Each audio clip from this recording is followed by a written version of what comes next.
Hello, hello, hello. Look at this shirt. Make America Godly Again. Yeah. You know what that means to me? Make America Godly Again. It's exactly what's spoken about in this book.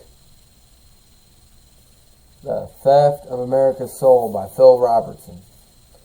He has another book out called Jesus Politics, and I'm looking forward to reading that one too. But boy, does it have really good common sense interpretations for what made America godly in the first place. And it also has really good cases made for how that was the case. So to me, making America Godly Again, thank you Brandon Tatum for making a shirt like that. What it means is this country was indeed founded on principles of God. And we as Christians should want to keep that. But let's also not be surprised that it falls. Because like all governments, especially governments that want to have an unsurmountable amount of power, tend to fall.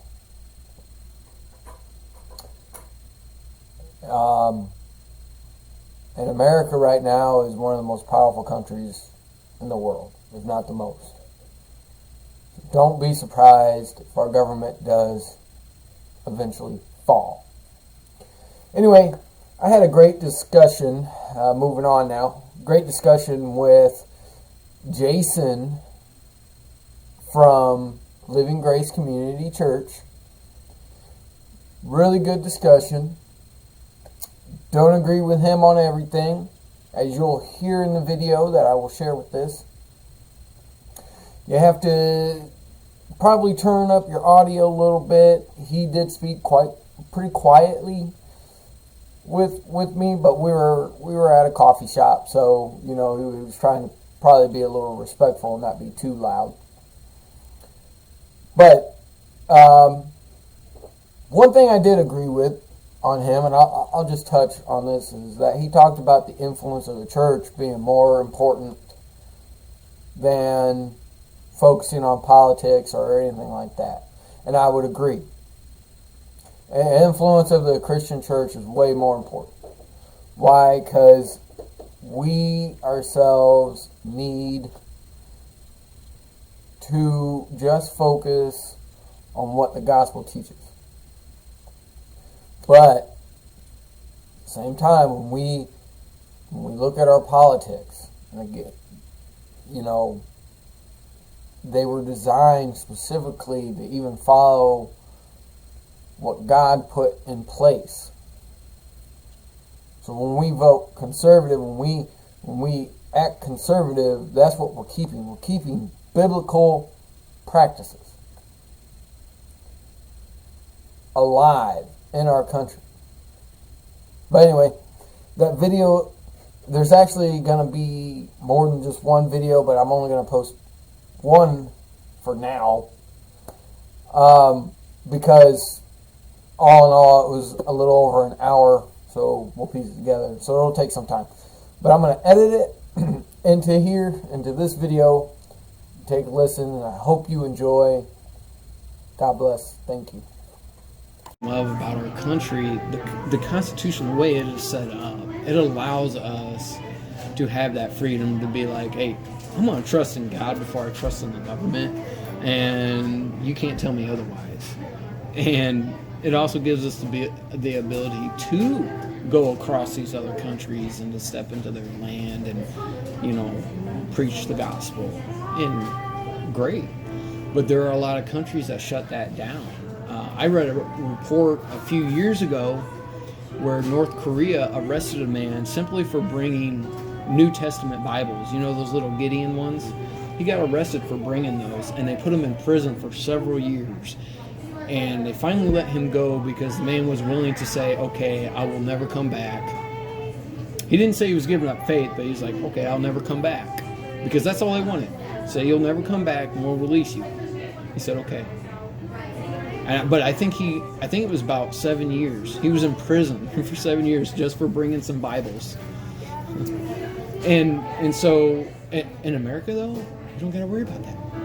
But if we allow them to continue to shut this stuff down, we could eventually see it to where they want to abolish freedom of religion. And if you ask me, separation of church and state was the beginning stages of that. Because don't you find it ironic that all of these politicians and stuff, they can still pray?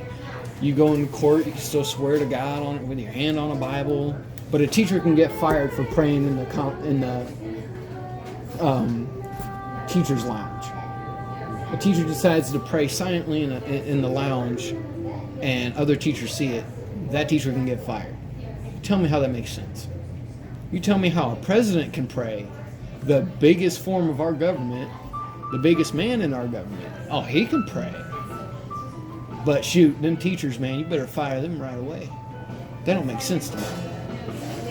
And why did that happen? Because of separation of church and state. That is a small leap to shutting down freedom of religion. And it has been. And you can see they have made it worse and worse and worse. It's one of the reasons why I'm not sure I want to be a teacher anymore. Because reading my book, I'm like, oh my gosh, they're making things so political. I mean, literally, it talked about in some schools you can't even wear a cross necklace. It can be shown as a forcing of religion, just wearing a necklace. So the past 4 years, has anything changed in that regard? Well, I mean, nothing has changed on that regard for quite some time, but what has gotten increasingly worse. In Indiana, you don't see it. Teachers, like, for instance, my friend Logan, his wife is a teacher. She has a cross necklace. I believe she wears it. Rachel's friend, Amanda, she's a teacher. She has a cross necklace she's worn. I don't think in Indiana, if a teacher sees or somebody else sees that you got a necklace on, it's going to happen. But it can happen in other states, and that's a problem. Because first off, it's got to happen in other states before it can happen federally anyways, because the federal government really should not have their hand in it. Because that should be up to the individual states. But I look at that and I go, man, it's getting worse and worse, and they're just going to keep trying to increase this level. well, so that, and that's, I don't want to argue about that. I mean, I think it, I don't know. There's always going to be disagreements on that. From what I've read and what I've been trying to look into, I feel like, just my opinion is, I think a lot of Christians are too fearful of that happening when there's no. I think maybe it's heading in that direction, maybe it's not. I don't know, but so we can argue about that a lot. I think that there's a book that came out, I read, written by some Democrats that were in the Obama campaign or Obama administration, followers of Christ, and they started the AND campaign, which is, and their book was called. Look it up because I read it a few months ago. The AND campaign, Compassion and Conviction, and I would recommend you read it. It talks about they're obviously from the Democrat side, but they talk about how it's Democrats are normally on the side of compassion. It's about compassion and love, and That's not true either. and that's the argument, and conviction. Republicans are about conviction and standing for the Constitution, and they're saying, and it's all, and they say it's, you've got both far right-leaning sides pushing, saying it's either or, it's either or, it's either or, and they're saying it's both. It's both, and it's somewhere in the middle. And the followers of Christ, that's where we go. In the middle is where we find the truth. And outside of that, it's a lot of BS basically. But it's a good book. But that might be a good book. Because I don't disagree with that necessarily. There are agendas on both sides. Oh yeah, for sure. And but that's the thing. Like, when people are sitting there saying fight for Trump, I'm not saying that at all. I'm saying I stand with Trump. I'm for trying to figure out if there was voter fraud. I'm fine with that. But if it comes out and they end up with absolutely no proof, just like they had no proof of Russian collusion, then I'll be willing to say, okay, Biden won. It is what it is. I've actually too gotten tired of that. I don't think Christians should be going, you gotta fight for Trump, you gotta fight for Trump. Trump is not God. I fight for Jesus. That's who I'm gonna fight for. But I will say this too. I agree with that, the convictions and the Democrats are on the side of compassion. Well, I agree, because you hear the Republicans saying, oh man, you gotta stand strong, you gotta do this, you gotta do that, and then you hear the Democrats, well, you gotta care about BLM, and you gotta care about the LGBTQ community. And it's like, well, one, just because my faith disagrees with the lifestyle of the LGBTQ community does not mean I hate these people. Or that they shouldn't have rights. Or that they shouldn't have rights. It's just that I don't believe that their lifestyle is correct. That's it. But I'm not going to get in their face about it. But two, like the whole BLM matter. Well, they're sitting there saying, oh, well, these riots aren't happening. And Michelle Obama said only 1% of the protesting is rioting. Well, that should still bother you. 1%? Even if that number is a fact, that should bother you. That's still there's 50 states. And out of all the protests that are happening, all these buildings are getting burnt down and everything like that. Who are these people mostly voting for? It's the Democrats. I can't blame the actual politicians for these actions, but what I can blame them for is not stopping it. In Oregon, Trump asked the governor several different times, would you like me to send in the military to stop these riots? And he was like, no. Absolutely not. You cannot send. And Oregon is one of the most plagued places when it came to the riot team. So I look at that and I go, well, if you're the compassion, true compassion are these peaceful protests that are going on and allowing those. I have no problem with the peaceful protests. If you really feel it's a problem in this country and you want to march and you want to have a blowtorch but all you're doing is marching and talking, fine with that. That's the great thing about this country. But when you're burning down businesses and talking about reparations, no, I got a problem with that, because now you're committing crimes and trying to justify those crimes. Yeah.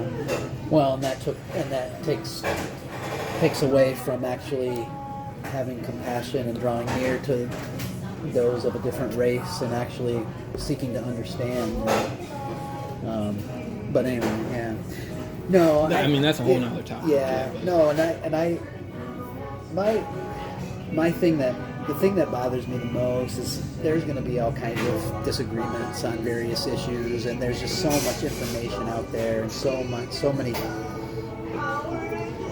articles here and there being shared, and sometimes it's hard to really know the truth of the matter.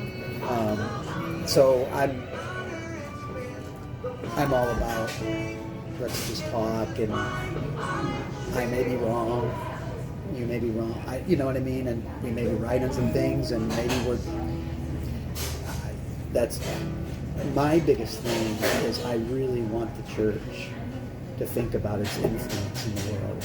And so back to the shutting down the churches. And I know people have different opinions on this. So I've got two examples in mind. I've got John MacArthur's church out in California.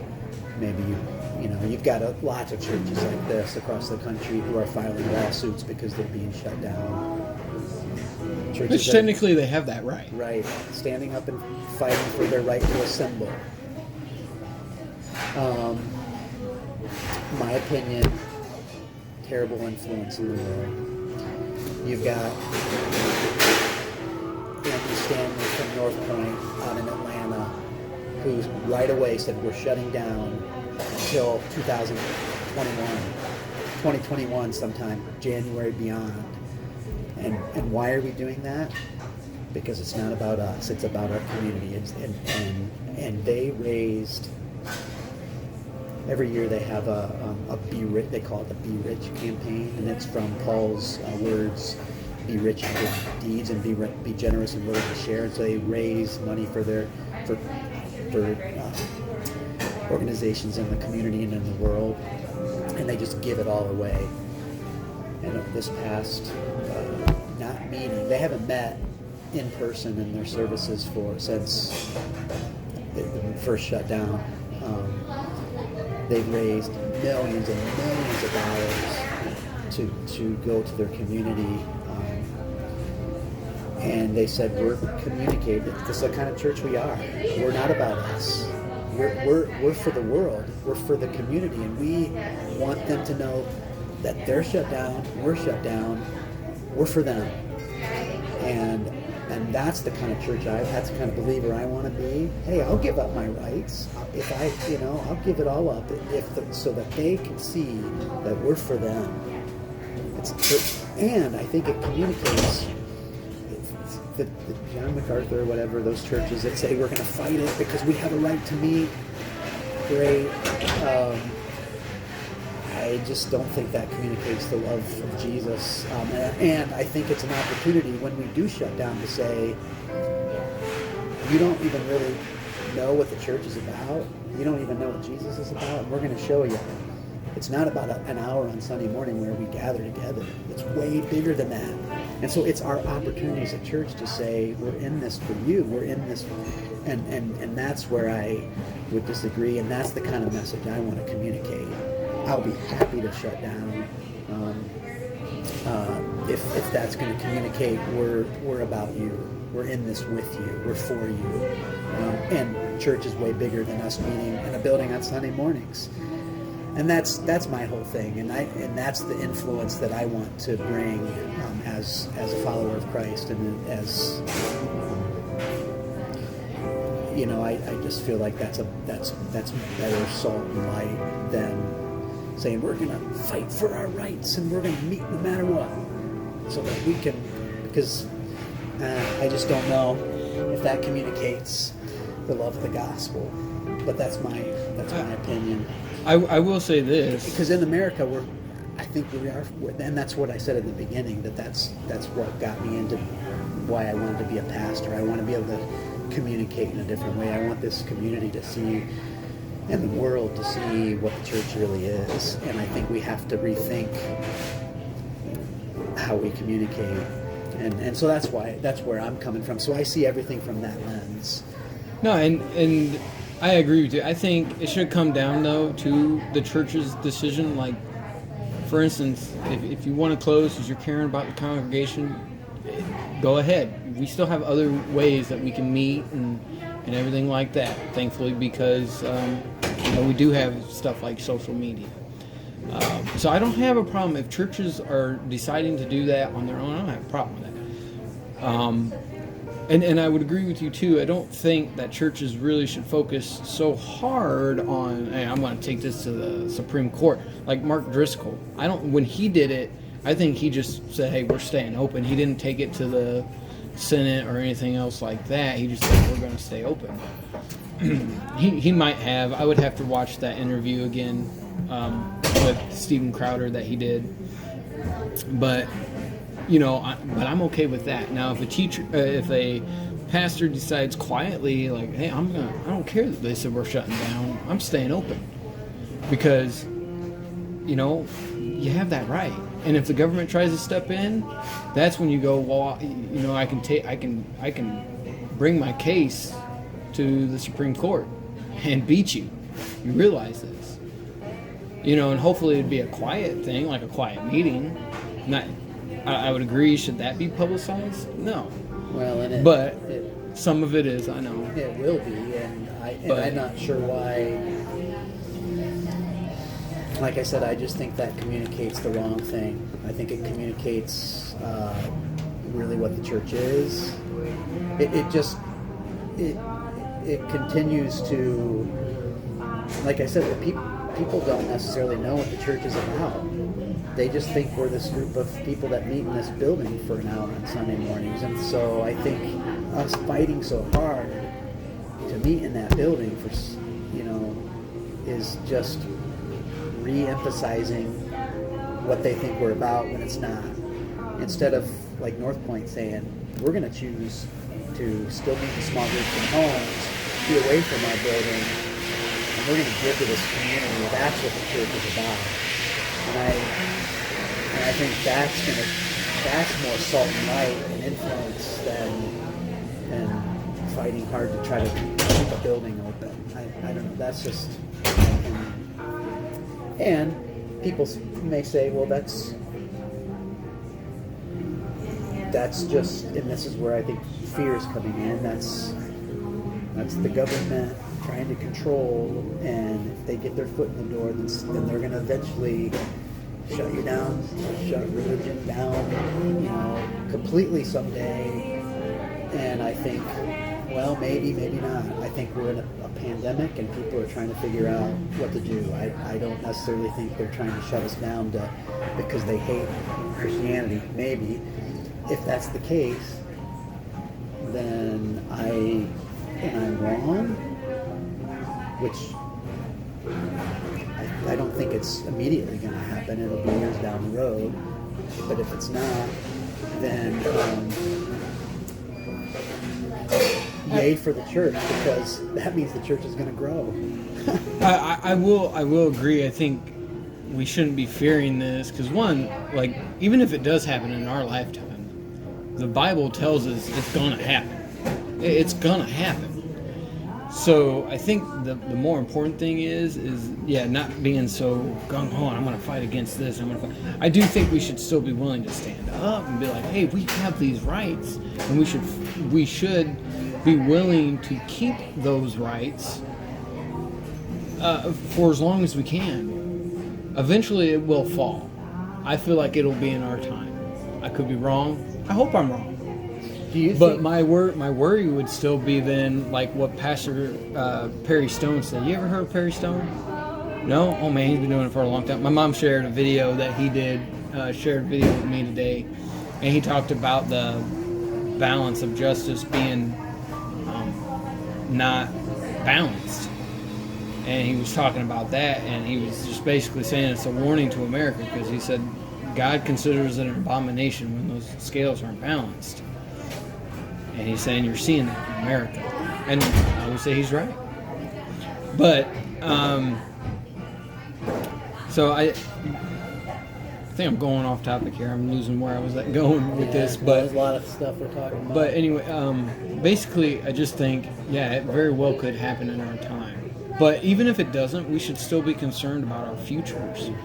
These children that are growing up in this, are they going to grow up in a more influenced church, or are they going to grow up in a more influential world? And I think the way it's trending, it's going to be more of an influential world, because it's been trending that way for quite some time, especially in America. And so I think that we may disagree on how to actually show the world and show our children the way forward. I don't know, maybe not, but I think...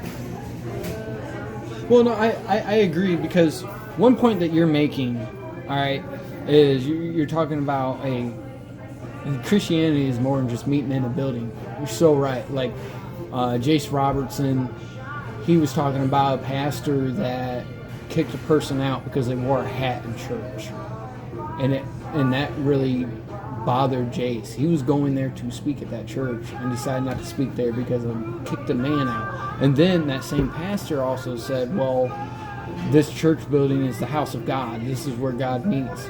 No, Jesus clearly says it's where 3 or more are gathered in his name. And that's anywhere. It could be anywhere. It's not in a church building. So I agree with you on that front that even if we were to decide to shut down, yeah, there are other ways we can meet. And that is just fine because that's what matters. That we still meet some way, some form or fashion. That's what matters more than whether the government tells us to shut down or not. Anyways, I fully agree. But it's the fact that churches have also been so willing to not even do that, to not even have small groups. Now, do I know of any specifically? No, but I wouldn't doubt if that's happened. Well, and I think the pandemic has revealed or will reveal the churches that are faithful and obedient and the ones that aren't. Like the ones that are really making disciples, even during the midst of a pandemic, will continue to make disciples. And the ones that are just kind of doing church are probably going to end up shutting their doors. I think it's actually probably revealed that. But I think about like government having control, and if the government truly eventually does have the power to say no freedom of religion, you're shut down, when that could happen, or if it would happen, I think, and these are just random thoughts, like I think, if the government has that kind of power and control and are leading, and that's their goal, like they eventually want to shut us down, what will influence them more towards our cause? Us fighting against them, or us saying we're going to love and serve and give back and give our lives? I think that is going to influence, and they're going to say, you know what, we can't shut the church down. We need the church. We need this church in our society and our world because they're salt and light. And I think if the church can get back to, in the United States, the church can get back to what Christ called us to be, and that's loving, giving, serving, pouring our all into that, then I think that our communities and our government will, if we can really do that, we'll see the value in the church, and we'll say, you know what, we need them. We need them in this country, because that's what it used to be. And that's what happened with the early church and with Constantine and all that. Like the early church made such a stir because of their care for orphans and widows, and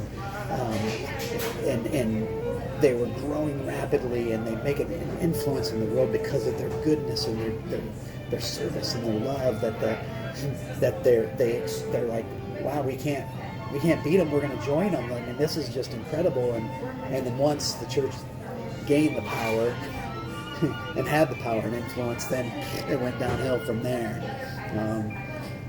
But yeah, Christianity's certainly been up and down like a lot. But thankfully, it is still here regardless. Well, and it grows in the midst of challenge. I mean, you look, it's not growing in the U.S., but it's growing in like other countries where, like Iraq. The growth is tremendous. And a part of me wondered if that's because, a few years ago, I was looking it up, and it might have only been a couple years ago, but I was looking it up because I wanted to know how badly is the persecution of Christians in these other countries. Because in America, we don't see that. We might have people that badmouth us and things like that. That's nothing compared to what happens in these other countries. Well, I read a report, and there was over 1,000 something. I forget the number, but it was a large number is over the thousands of Christians that were beheaded by the radicals. I just read something today about that. And a part of me thinks, hey, when more, and I believe there was a person that gave a testimony that said they saw this happen. They saw these Christians refuse to give up their faith under this persecution, and so they themselves became a believer too, because they saw that, and it's like, that's a powerful thing too.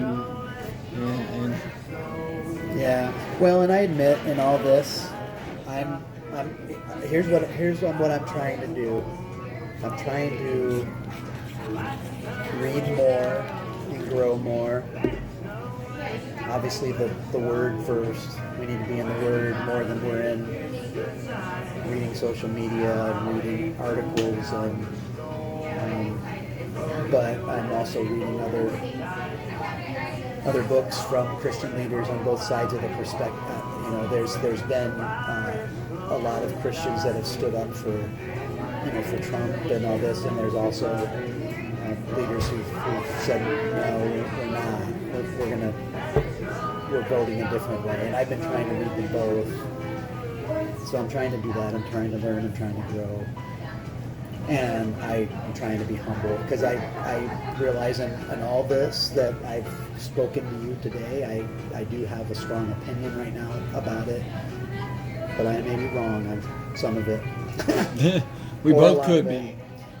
But I seriously want, my biggest thing is I just want us to be believers in the church that God's called us to be. That's where I really want us to be.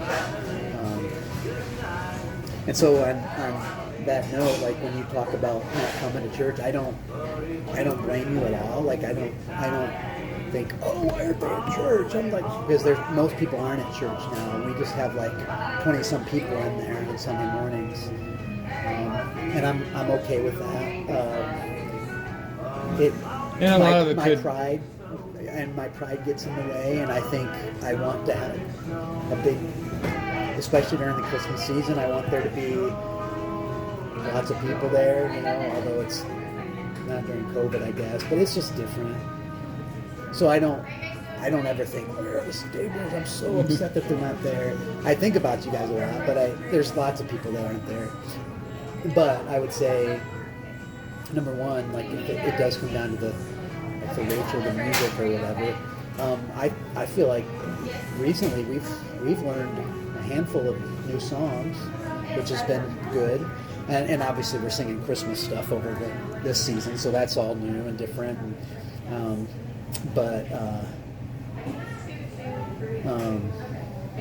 We probably won't really totally advance in our worship ministries until we can get someone to work with the team and help. I just don't have time. Which we're doing. I love those guys. They're awesome. Oh no, they're great. Which and I tried to bring that point up with Rachel. It's like yes, I get bored of it too. But you know what? I get Jason's point. They don't have a full-time person that can do that. And until they have that, it's going to be really difficult for them to continue to do new songs. They're not going to be able to do it like ECC does. Well, in ECC with Sam, Sam would choose 10, 12 songs, 15 at the most. He really believed that there should be just a small number of songs that a church sings together that becomes the church's songs that they can really unite around. That's what he believed, and so they didn't have a big repertoire. And then they would introduce a new song every couple of months, and they would take a song off the list, and that new song would come on. So they actually have a small repertoire of songs, but they add more new ones to the list more often. But yeah, I think when it comes to that, the only reason why I would see that being a big issue when it comes to the worship service is because I think worship service really should be what we consider one of the most important parts of meeting together. Because worship really, what I love about being at the start is it should be what leads you the most to wanting to dive into the Word and really, because it's all about praising God. That's what worship is about. And so I get it when people are like, man, I want more variety because I really want to. Because when we're singing the same songs, I just feel like we're just doing the same thing over and over again. Now it's become just another box to check. Oh, well, we've done worship service. Now it's time to get on to the message. And we shouldn't feel that way. But I get it too. There are probably some Christians that just absolutely love the same 3 songs. And that's okay. At the end of the day, that would be my only argument for changing up the worship songs, is just that it's supposed to be the most important. It's what gets you ready because you're praising the Lord and you're getting excited. You're like, yeah, I want to dive in and I want to learn. But outside of that, like I said, I think this past year we've learned more songs than we had in the previous year. There have been some new songs we've learned. And when I put the services together every week, and I don't just choose songs and schedule the songs and then the sermon and then close with a song. Like I actually, and sometimes I don't do this well. Sometimes I do it better than others. But there are typically three parts of a service that I want. I want there to be the Word. I want there to be prayer, and I want there to be music. And I want it all to flow together with one storyline. So I try to make everything like flow into the sermon, like so that it's not just random songs and then a prayer and then the sermon. Like I try to make it, like I said, flow as if it's one story. And sometimes it works, sometimes it doesn't. But yeah, it's, I don't know.